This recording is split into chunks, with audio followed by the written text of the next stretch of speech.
नमस्कार, मी आरती Kulkarni. IBN Lokmat special मध्ये आज आपण बोलणार आहोत नवी मुंबई मधल्या दिघ्याच्या रहिवासी इमारतींबद्दल। दिघ्याच्या रहिवाशांवर टांगती तलवार आहे। कोर्टाच्या निर्णयानंतर तर हे रहिवासी आणखी कोंडीमध्ये सापडलेले आहेत। पण वरळी मधल्या कॅम्पाकोला इमारतीतल्या रहिवाशांना एक न्याय आणि दिघ्यामधल्या रहिवाशांना एक न्याय असा प्रश्न विचारला जातोय। दिघ्यामधल्या रहिवाशांचं आता काय होणार, त्यांना दिलासा मिळणार का, हा तर अगदी कळीचा मुद्दा आहे। या कोंडीतून काही मार्ग निघू शकतो का, यावर आपण या कार्यक्रमामध्ये चर्चा करणार आहोत।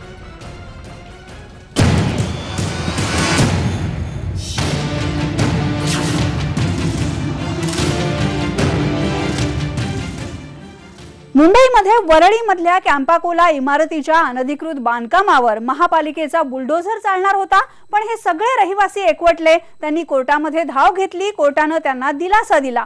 या रहिवाशांच्या घरांवर बुलडोझर चालवण्यापेक्षा जे दोषी बिल्डर आहेत त्यांच्यावर कारवाई करा अशी मागणी झाली। आणि आता दिघ्यामधले रहिवासी सुद्धा अशाच प्रकारे सरकारकडे मागणी करतात। त्यांनी कोर्टाची दारं ठोठावली, पण कोर्टाकडूनही त्यांना दिलासा मिळालेला नाही, कारण दिघ्यामधल्या या इमारती पूर्णपणे अनधिकृत आहेत। काही तांत्रिक कारणं आहेत, बरीच गुंतागुंत आहे, पण तरी सुद्धा कॅम्पाकोलाच्या बाबतीत एक न्याय आणि दिघ्याच्या बद्दल एक न्याय का, असा प्रश्न विचारला जातोय।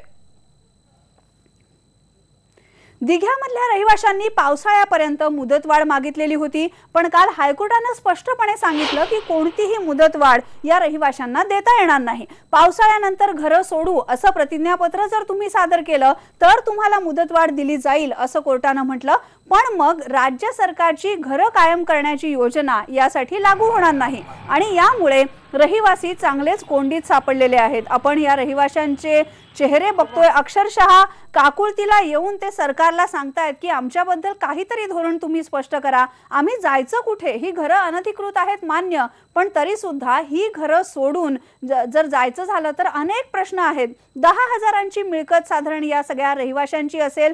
अत्यंत मध्यमवर्गीय कुटुंबातले हे सगळे रहिवासी आहेत आणि 15,000 रुपयांचं घर भाडं भरून दुसऱ्या घरामध्ये जाणं आता या रहिवाशांना शक्य नाहीये आणि यामुळेच त्यांच्या डोळ्यामध्ये अश्रू आलेले आहेत। दिघावासियांच्या काय व्यथा आहेत हे जाणून घेतलंय आमचे प्रतिनिधी विनय म्हात्रेंनी। आम्हाला शाळा चालू झाल्यात, एकतर पावसाळ्याचे दिवस, जाणार तर जाणार कुठं, आणि सरकार का आम्हाला असं तिळतिळ मारते। एकदाच मारून तरी टाका, नाही तर वाचवा तरी ना, का आमचा अंत बघताय असा?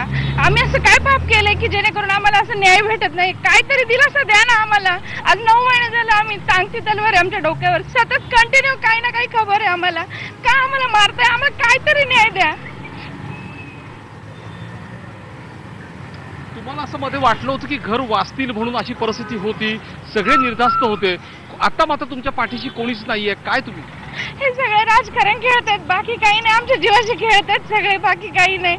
मध्ये दिलासा दिला, एक महिना कुठे आम्ही शांत बसलो, लगेच आम्हाला असं धक्का बसला की घरं खाली करा। आम्ही जाणार कुठे सांगा ना? 10,000 कमवणारे 15,000 भाडं देणार कुठून? सध्या तुम्ही आता काय निर्णय घेतलायत? आमच्याकडे आत्महत्या केल्याशिवाय काहीच पर्याय नाही, कारण आमची लहान लहान मुलं घेऊन जाणार कुठे आम्हाला, आणि असे रूम भेटणार कुठे आम्हाला सांगा ना? पावसाचे दिवस आहेत, कुठे जाणार तरी कुठे? 31 मार्च पर्यंत तुम्हाला मुदत होती, दिलासा दिला होता, आता मात्र तुम्हाला घर 2 दिवसात खाली करायचंय, काय? मुलांची शाळा चालू झालेली आहे, तरी आपण घरे भाड्याने मिळत नाहीयेत, एकटाच कमवणार आहे आणि त्याची कमाई शाळेत का घर भाड्यामध्ये घालवणार आहे। सरकारला आमची हीच कळकळीची विनंती आहे की आमच्यावर काहीतरी तोडगा काढावा। तुम्ही काय म्हणाल? तुम्ही अजून सगळ्या नेत्यांकडे फिरताय, सगळ्यांकडे दाद मागताय, सरकारकडे दाद मागताय, काय परिस्थिती? तुम्ही कोर्टामध्ये पुन्हा आता चाललाय कोर्टामध्ये? आता मार्च महिन्यामध्ये मुख्यमंत्री साहेबांनी जसं आम्हाला दिलासा दिला होता तसंच आम्हाला पुन्हा दिलासा द्यावा, हे आम्हाला गोरगरिबांची विनंती आहे। आपण बघतोय दिघ्यामधल्या या इमारती ज्या आहेत त्या अनधिकृत आहेत, पण तरी सुद्धा त्यावर कारवाई झाली तर ही सगळी कुटुंब उघड्यावर येणार आहेत। नेमके यामध्ये काय तांत्रिक मुद्दे आहेत ते सुद्धा आपण बघणार आहोत, पण आधी राजकीय पक्षांच्या भूमिका सुद्धा बघूया। शिवसेनेचे जिल्हाध्यक्ष विजय चौगुले यांनी काय म्हटलंय तेही बघूया आपण। मंत्र्यांनी MIDC जो आमचा प्रस्ताव आहे तो जी जागा व्यापली गेली अनधिकृतपणे त्या जागेचे MIDCच्या माध्यमातून एक नवीन प्रस्ताव तयार करून ह्या लोकांना कसा दिलासा भेटेल याचं स्ट्रक्चरल ऑडिट व्हायला पाहिजे की ह्या बिल्डिंगी ज्या बांधलेल्या विधानसभेसमोर उद्या येणाऱ्या पावसाळी अधिवेशनामध्ये आम्ही मोर्चासुद्धा काढायला मागं पुढं बघणार नाही। उद्या आम्ही पक्षामध्ये जरी आम्ही सत्तेमध्ये जरी असलो पण आम्ही लोकांच्या हितासाठी सत्तेमध्ये। पालकमंत्री आल्यानंतर आम्ही मुख्यमंत्र्यांना भेटणार आहोत आणि वकिलांशी चर्चा करून आम्ही वेळ आली तर आम्ही सुप्रीम कोर्टामध्ये सुद्धा जाणार आहोत।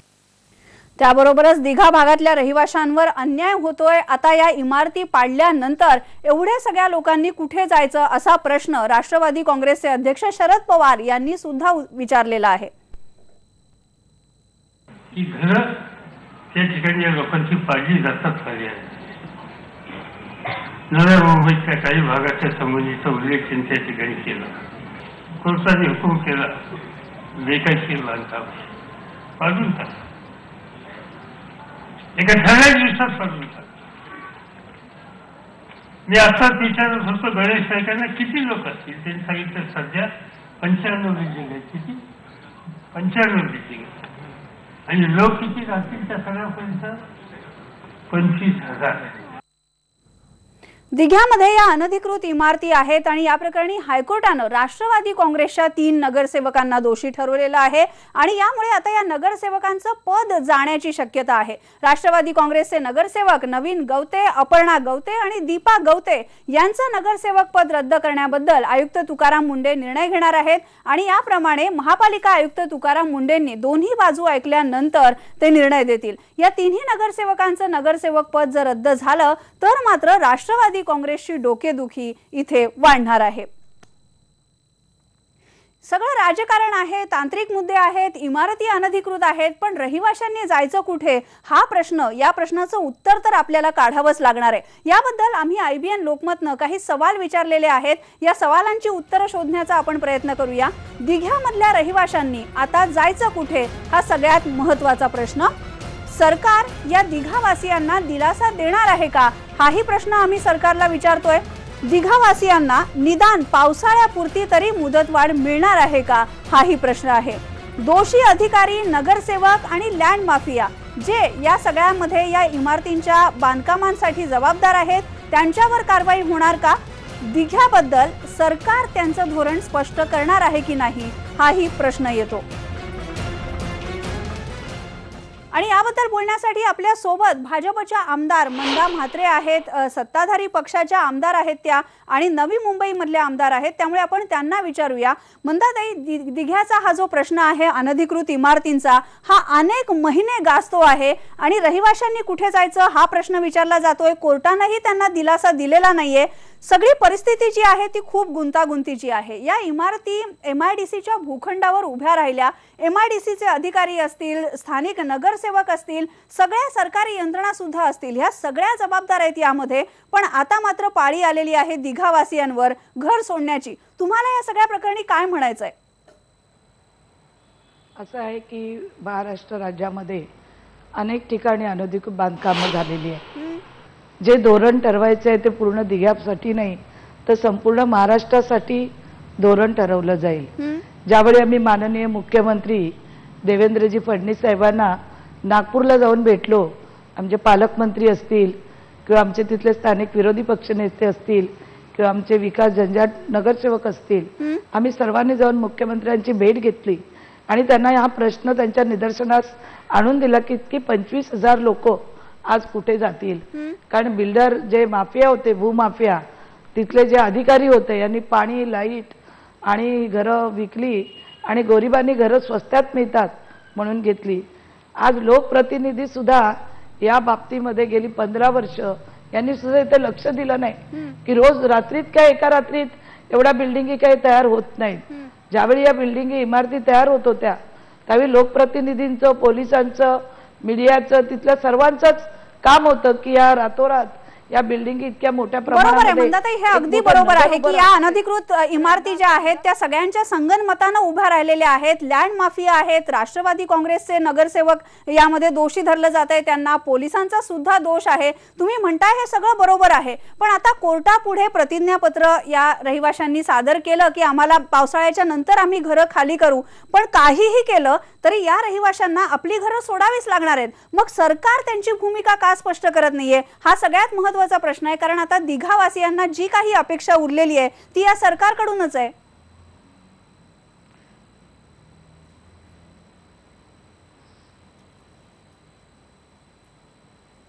बंद झाला आवाज. मंदाताई तुमच्यापर्यंत आवाज येतोय?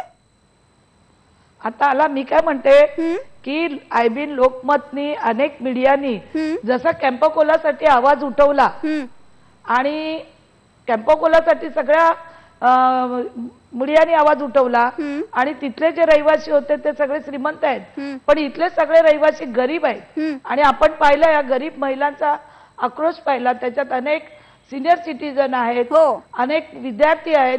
आज ही 25,000 लोक जातील कुठे? आम्हाला कुठेही राजकारण करायचं नाही. सरकार त्यांच्या बरोबर आहे, सरकार त्यांच्या बरोबर आहे.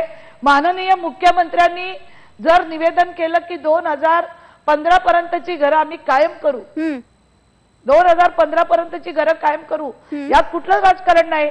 सरकार या गोरगरिबांच्या मागे आहे. प्रस्ताव दिला होता, त्यात काही याचिका करताना ज्या त्रुटी काढल्या त्याच्यामुळे हा पुन्हा गोंधळ निर्माण झालाय. पण आम्ही उद्याच माननीय मुख्यमंत्र्यांना भेटणार आहोत. या गोरगरिबांना दिलासा देण्याचं काम हायकोर्टाने सुद्धा आम्हाला मुदत दिली पाहिजे. जो आम्ही नव्याने प्रस्ताव देणार आहे तो फक्त दिघावासियांसाठी नाही, पिंपरी चिंचवड आहे, उल्हासनगर, ठाणे असे अनेक जिल्ह्यामध्ये अनधिकृत बांधकाम झालेलं आहे. आणि हायकोर्टाचा आम्ही खरोखरच म्हणजे त्यांचा अपमान आम्ही करत नाही. आम्ही त्यांचा आदेश पाळून आमचंही त्यांना सांगणं आहे की या गोरगरिबांना 4 महिने तर पावसात ही मुलं घेऊन आता शाळा चालू झालेल्या आहेत, ही लोक जातील कुठे? आणि त्यांची एवढी परिस्थिती नाहीये की ते 10-15 हजार पगार भाडं भरू शकतील. बरोबर आहे, बरोबर आहे. म्हणून तर प्रसार माध्यम हा प्रश्न विचारतायत की दिघावासियांनी कुठे जायचं. मंदाताई, तुम्ही कॅम्पाकोलाचा उल्लेख केलात, पण कॅम्पाकोलामध्ये झालं होतं असं की ज्या इमारती होत्या त्यांच्या विस्तारीकरणाला परवानगी नव्हती आणि त्यामुळे काही मजले अनधिकृत होते. पण ह्या ज्या दिघ्याच्या सगळ्या इमारती आहेत या MIDCच्या भूखंडावर उभ्या राहिलेल्या आहेत. जर या घरांना संरक्षण दिलं तर अशा प्रकारे बेकायदेशीर बांधकामं करण्याचं प्रमाण आणखी वाढू शकतं आणि त्यामुळे तर खरा हा पेच निर्माण झालेला आहे. आपण पुन्हा एकदा मंदाताईंशी बोलणार आहोत की नेमकं सरकार या दिघावासियांच्या बरोबर आहे म्हणजे नेमकं काय करणार आहे. एक ब्रेक घेऊया आपण आणि ब्रेक नंतर पुन्हा भेटूया.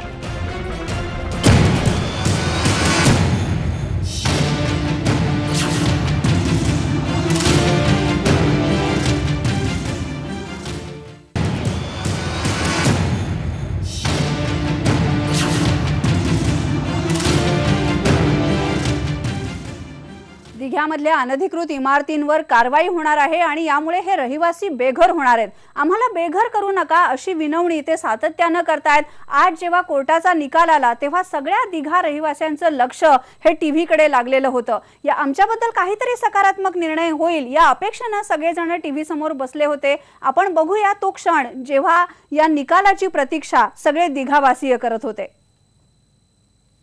दिघ्यातल्या 94 इमारतीपैकी 9 इमारतीवरती जर संकट आलेलं आहे. त्यापैकी 4 इमारती ज्या आहेत त्या 4 इमारती येत्या 2 दिवसामध्ये खाली करायचा निर्णय कोर्टाने दिलेला आहे. मी सध्या दिघ्यामधल्या पांडुरंग बिल्डिंग मधल्या 5व्या मजल्यावरती आहे. आपण बघू शकता की ते 5व्या मजल्यावरती सर्व लोक जी आहेत पांडुरंग मधली ही सगळी लोक IBN लोकमत लावून इथे बसलेली आहेत. त्यांना जी काही माहिती जी मिळते आतापर्यंत दिघ्यामधल्या रहिवाशांचा जो अनधिकृत इमारतींचा जो मुद्दा होता IBN लोकमतने सुरुवातीपासून हा मुद्दा लावून धरला होता. प्रत्येक घडामोडी IBN लोकमतनी राज्यासमोर आणल्या होत्या.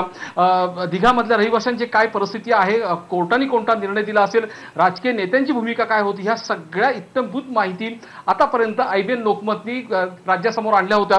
आता ह्या शेवटचे 2 दिवस उरलेले आहेत. यांना घर आवरायचंय, सगळं सामान सुमान आवरायचंय आणि त्यांना नवीन घर देखील शोधायचंय. तरी देखील त्यांची एक मनात आशा आहे कोर्टाने निर्णय दिला असून देखील कोणत्याही क्षणी MIDCचे अधिकारी येऊन हे कोर्ट रिसिव्हरच्या जे घरात ताब्यात बिल्डिंग आहे ती आपल्या ताब्यात घेतील असं असताना देखील त्यांना एक आशा आहे की आता कुठेतरी अजून एक अशी बातमी येईल आणि त्यामुळे आम्हाला दिलासा मिळेल। ह्या आशेने सगळ्या ह्या महिला आहेत, ह्या सगळ्या महिला ह्या टीव्ही लावून बसलेल्या आहेत, दिवसभर टीव्ही लावून बसलेल्या आहेत। एक आनंदाची बातमी त्यांच्या आयुष्यामध्ये येते, ह्या सगळ्या वाटेवरती आहेत। शेवटचे 2 दिवस उरलेले आहेत आणि ह्या 2 दिवसामध्ये कोणत्याही परिस्थितीत सरकारला करायची जाग आली, मुख्यमंत्र्यांनी दिलेल्या आश्वासनाची जर त्यांनी पूर्तता केली किंवा जर न्यायालयाचा जर निर्णय आला काही वेगळा, अशा एक वेगळ्या आशा घेऊन ही सगळ्या महिला बसलेल्या आहेत। काल दिवसभर होत्या, आजही दिवसभर ह्या महिला IBN लोकमत लावून बसलेल्या आहेत, कारण त्यांना माहिती आहे की कदाचित एखादा निर्णय येऊ शकतं आणि एक आशेचा किरण त्यांच्या ह्या कुटुंबामध्ये येऊ शकतं। ह्या आशेने हे सगळे कुटुंब, सगळ्या महिला एका घरात येऊन बसल्यात आणि त्या IBN लोकमत पाहतात। व्हिडिओ जर्नलिस्ट बाळकृष्ण शेट्टीसह विनय म्हात्रे, IBN लोकमत, नवी मुंबई। आपण बघतोय दिघ्याच्या या रहिवाशांना कुणाकडून तरी दिलाशाची अपेक्षा आहे। प्रसार माध्यमांनी आपली बाजू लावून धरावी, राजकीय पक्षांनी पाठीशी उभी राहावं, कोर्टानं काहीतरी दिलासादायक निर्णय द्यावा। आपल्यासोबत भाजपच्या आमदार मंदा म्हात्रे आहेत, आपण पुन्हा एकदा त्यांच्याकडे जाऊया। मंदाताई, दिघ्यातल्या रहिवासी महिला ज्या आहेत त्या महिलांचा आक्रोश आपण ऐकतोय। आमच्या मुलांच्या शाळा सुरू होणार आहे, पावसाळा तोंडावर आलेला आहे, अशा वेळेस आम्ही कुठे जायचं असं त्यांचं म्हणणं आहे। एक लोकप्रतिनिधी म्हणून सरकारच्या वतीनं तुम्ही या रहिवाशांना काय सांगाल? मला इतकंच सांगायचं आहे की आपण आताच एका मुंबईच्या कार्यक्रमामध्ये या देशाचे नेते आदरणीय शरदचंद्रजी पवार साहेब यांचं मी भाषण ऐकलं। त्यांनी सांगितलं की 25,000 लोक कुठे जातील। खरोखरच वस्तुस्थिती आहे की 25,000 लोक जातील कुठे, पण तत्कालीन पालकमंत्री त्यावेळी कोण होते, आमदार कोण होते, त्या सरकारमध्ये जर या लोकांना त्यावेळी जर यांचं काम केलं असतं तर आज ही वेळ या लोकांवर आली नसती। बरोबर। तरी कुठलंही राजकारण न करता माननीय मुख्यमंत्र्यांनी निवेदन ज्यावेळी केलं की 2015 पर्यंतची घरं आम्ही कायम करू, हा दिघावासियांना दिलासा माननीय मुख्यमंत्र्यांनी दिला होता। पण ज्यावेळी प्रस्ताव गेला त्यावेळी काही त्रुटी निघाला, त्यामुळे उद्या जाऊन आम्ही मुख्यमंत्री साहेबांना भेटून तेच सांगणार आहे की ज्या काही त्रुटी आहेत त्यासाठी चांगले वकील देऊन ताबडतोब आपण MIDC मध्ये काही बिल्डिंग आहेत 4 सिडकोच्या जागेवर आहेत, तर MIDC आणि सिडकोची मीटिंग घेऊन या लोकांना कसा दिलासा देता येईल त्यासाठी आम्ही नक्कीच प्रयत्न करणार। सरकार यांच्या मागे आहे, मी स्वतः यांच्या मागे आहे। यांचा प्रश्न मीच घेऊन गेली स्वतः हिवाळी अधिवेशनामध्ये नागपूरला, या सगळ्या नगरसेवकांना, विरोधी पक्षनेत्यांना आणि साहेबांना सगळा प्रकार आम्ही झालेला सांगितला की अतिशय गरीब जनता आहे, घरदार घेण्याला दागदागिने विकून, शेती विकून या नवी मुंबई शहरामध्ये स्वस्तात घर मिळतं म्हणून आलेलं आहे। बरोबर आहे मंदाताई, खरं आहे मुंबईमध्ये घर घेणं हे कुणालाही किती अवघड आहे हे आपल्या सगळ्यांना माहिती आहे। आणि अशा परिस्थितीमध्ये या सगळ्या लोकांनी इथे घरं घेतली, अनधिकृत घरं आहेत ही, पण या सगळ्याला अधिकारी, स्थानिक नगरसेवक, सगळ्या यंत्रणा जबाबदार आहेत आणि आता मात्र जे खापर फुटणार आहे ते या रहिवाशांवर। मंदाताई, तुम्ही असं म्हणताय की मुख्यमंत्र्यांकडे आम्ही पुन्हा एकदा हा प्रस्ताव घेऊन जाणार आहोत आणि MIDC, सिडको यांच्याशी चर्चा करून काही तोडगा निघतोय का यासाठी तुम्ही प्रयत्न करताय। कोर्टाचा निकाल काहीही असो, पण तरी सुद्धा आता या रहिवाशांना जी अपेक्षा आहे ती सरकारनं त्यांना कुठल्या ना कुठल्या प्रकारे दिलासा देण्याची। आपल्याकडे वेळ कमी आहे, इथेच थांबावं लागतंय, पण आता दिघ्याच्या रहिवाशांच्या बद्दल सरकार नेमका काय निर्णय घेतंय, काय धोरण स्पष्ट करतंय हे पाहावं लागेल। पहा फक्त IBN लोकमत।